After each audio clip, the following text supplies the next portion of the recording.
Hi guys, welcome back to our channel. In case you're new here, my name is Maren. And I'm Maureen. So today we are going to be reacting to a black artist who had a very heavy piece to perform. Yeah, and we realized the only way black people can get their grievances over and make white people listen is when they hide it in the performance sector like comedy or music. So let's hear what this lady had to say and then we come back and talk about it. Remember, if you have a comment or opinion about this, you can leave it in the comment section and we'll get back to you. Let's watch.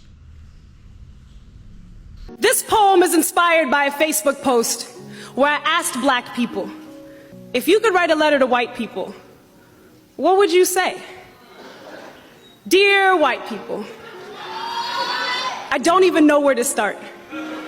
In between my busy schedule comprised entirely of surviving white America, there is simply no time to write letters. Besides, any letter I write will most likely bring tears to your eyes, and I, for one, have had my fill of white tears. There are days I think you aren't worth my ink, that your whiteness is draining me of too much energy. Can't give you a taste of the tea for fear you'll colonize the whole kitchen. But today, I am too angry to remain silent. Dear white people, stop making everything about you and how uncomfortable you are. I honestly don't give a flying fuck about your comfort level. You have made my very existence an exercise in discomfort. It is time for you to make room at the table. Better yet, go sit in the living room. I am not here to coddle your feelings, not here for your amusement. No, you cannot touch my hair. This isn't a damn petting zoo. And stop coming into my office asking for the managers if you aren't already looking at one. Dear white people, stop telling me about this colorblind society you allegedly live in. Telling me you don't see race is the racist drivel I hope you choke on. Telling me you respect me but don't see my color is like saying you have to pretend I'm not black in order to respect me. But let me assure you, I am black, though there are plenty of things I'm not, like your sassy black friend. Stop saying, hey girl, when you see me. You ain't that slick. I hear the way you talk to Becky and Steve every day. You sound like Vacation on Martha's Vineyard, where you spent summers waiting in the bitter blue of the Atlantic. How I wish my toes could touch the ocean without stepping on the bones of my ancestors. Dear white teachers, why don't I know who my ancestors are? Why is only one part of my history important enough to teach? And for the love of God, stop swiveling your heads every time slavery is mentioned. Newsflash, I wasn't there. And just because I'm the only black person in this class doesn't mean you can ask me to speak on behalf of my race. I believe you really care about the opinion of black students when you stop shutting down conversations because I call a white student racist. Dear white people, why do you hate being called racist more than you hate racism? Why do you listen to Tim Wise over actual black people about the black experience? Dear white people, stop using black on black crime as a reason we shouldn't be outraged by the murder of black people by white cops. If a black person kills a black person, they will go to jail, and that is what we call justice. If a white cop kills a black person, they will get paid leave, and that is what we call justice. Apparently, justice is when a black body dies. Dear white people, every time we've written white people, we've written it in lowercase because we are tired of you capitalizing on our pain. We are angry and raw and tired and angry and raw and tired and tired and tired, but we will not rest because we know the future belongs to those who prepare for it. And you have been getting us ready for centuries. You guys, do you realize the number of times black people have to be saying these words to the other race for them to listen? Do you realize, let me just ask that question again, do you realize how many times or the number of times black people have to say these words for white people to listen? So why are they not listening? If you have an answer for me, guys, just leave it on the comment section. Why are they not listening? Is it that they're not listening, or is it that they've just chosen to walk in the ignorance for as long as it's serving them? And you know, there's a video that came up on social media. I think we are going to have to look for that video. When a black person is in the wrong in America, or when a white person feels like they need to degrade the black person in America, what do they normally tell a black person? Go back to Africa. So in short, they tell them this so that they can hurt their feelings, or they tell them this because they believe America should only be for the Caucasians because it's serving them. They believe black people are taking opportunities from them because it's serving them, right? But right now there's a trend of Caucasian people who are coming to fill up Africa, you know. And I'm saying this in the most respectful way without trying to sound racist or being mean. The white people are coming to Africa in record number. They're coming to buy land. They're coming to invest. They're coming because of the resources that are there in Africa. They're coming because of the quality of life they're coming to enjoy in Africa, because they can't afford their lives in America or other reasons. And then also I feel like they're coming to Africa because America has already been polluted because of the development and all of that. Leave alone development, the things they've done in America. They've already ruined America. They're coming to look for greener pastures here, you know. And it's only, guys, I usually wonder why Black Americans, those who want to invest, why you go to other countries like Dubai where you're also not wanted, instead of just coming to Africa. It's the indoctrination of hating oneself, you know.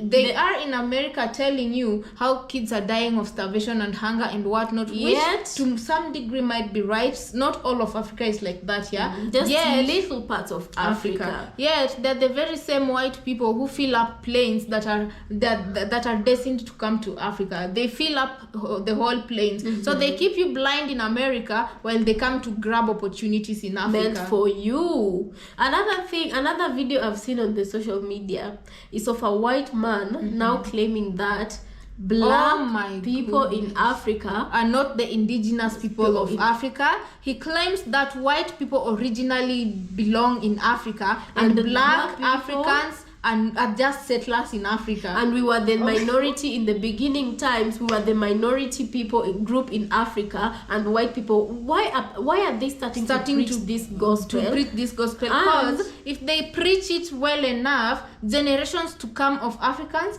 will start believing that Africa is for the white person and the other areas outside Africa is for the Black people. Oh my goodness. They're preaching this gospel. And this is where we normally talk about history. History is very important for you to understand where you came from, for you to understand where your ancestors came from. Because the man who was saying this, that white people were the majority original settlers in Africa and majority inhabitants of Africa, and that Black people were just the minority group. For a man to say this, and he's not like a young man, he's or an a kid, old decrepit man. For someone to say this and you know very well, a kid could be excused because nowadays history has been distorted. But for an old man to come on social media and say this, you people, what is the aim of such a person? What is the aim of such a person? You know, they're doing what they do best. Dividing to conquer, colonizing and recolonizing places. And once they feel like they've depleted resources of where they're at, they start looking for new resources, fresh resources, and where these fresh resources are at. And if Black people occupy that place, they start looking for ways to put up cages and barriers so that other Black people cannot have access to that place. And the ones that are already in that place, they see for a way to either lessen their population and end them entirely. Yeah, when you look at this, the lady, there's one thing this lady brought to people's attention. She was asking who is a teacher? A teacher is supposed to be an educator, right? Of history, of right and wrong, you understand? But now she was asking the American teachers, especially the Caucasians, why don't they know? They're going to school to learn. Why are they not being taught about the origination of their ancestors? Why are they not being given information of that? And why is it that they've only selected the bit which they think is important for them to learn, and that's the only thing they are teaching? Why are they not teaching all these things? And you guys, I can tell you for a goddamn fact that it's not only in America where the Black history is trying to be wiped so that Black people can forget what happened to them in America. In Africa, and I usually keep saying this, Africa has the youngest population, yet Africa doesn't know anything to do with colonization for the most part. Africa, that is why Africa is a friend to white people. And they don't know what the white people did. And you know, when colonization was Not coming that they to don't an know, end, they're forgetting. The little they've been taught is it's so insignificant for them to that really it's easy to see forget the impact of what white people did to Africans, you know. And then, you know, you guys, the most important thing of why this is because when colonialism was coming to an end in Africa, and before African governments, let me talk of Kenya, before the Kenyan government took hold of the government, Britons knew they were losing the war, and they burnt most of the documents that were documenting the atrocities in Africa.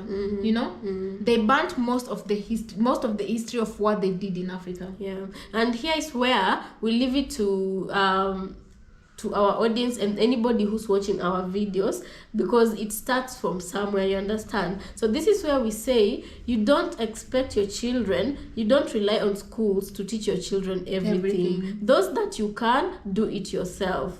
Teach your kids not to forget, because I, for one, I can say I never learned anything about the white man or colonialism at home. The little I learned was in school. And at home, when I could ask, do you remember the colonial era? Do you remember what we used to? During that period when we were learning about colonialism in school, we used to come back home and ask, how was it like? What was the era? What was the truth of living in colonized country? And the funny thing is that it felt like we were asking the wrong people when it because even they didn't know. And not that they didn't know. The little information, it's like it was filtered. They couldn't really tell you what happened, because even them, they never got it from I believe I should have gotten it from my parent, who should have gotten it from their parents, like that. Yeah, because I believe my grandmother lived in those eras. Because when did Kenya gain its independence? In the 60s. In the 60s. A lot of African countries gained independence as recent as. When did South Africa gain independence? So you guys, what I'm trying to say in short is, our mothers, their mothers before them should have told them what happened. Exactly. But for some weird reasons, this knowledge was never passed down to African kids. And this is why I admire Black Americans, Jamaicans, people from the Caribbean, Black descendants from all over. These are people who never forgot their histories, and they normally make sure to teach the generation after them. But Africans don't know them. They see a white man, they see a person to be put in a pedestal. Not all of them. Most of them. Not all, but most. Yeah. So my question will still end with you guys. Let me know, why is it that this conversation still needs to be had? Is it that they are not listening? Because we know they're listening, but it's because it's still serving them. Because, guys, someone once said, in order for racism to end, the white people must give up their power, and supremacy must end. And for so long as they're not ready to give up their power, racism will never end. And you know, it's still serving them, because that is the kind of privilege they work with when they go to other countries. In America, it's working for them. You guys, if you see white people how they walk in Africa, in Kenya, they walk with the chest puffed out. You won't even tell that's a white man who cannot afford to pay for mortgage in America. If you see the white women walking in Africa, oh my God. Anyway, we leave you to ponder upon that. And leave us a comment on the comment section of what you think about this video. You can also subscribe to our channel if you're not yet subscribed to our channel. Yeah, and also you can share this episode with someone you think that it's gonna help. We'll really appreciate that. Right. And let's catch you on our next episode. Consider joining our channel membership if it's something that we will really appreciate, okay? So let's catch you on our next episode.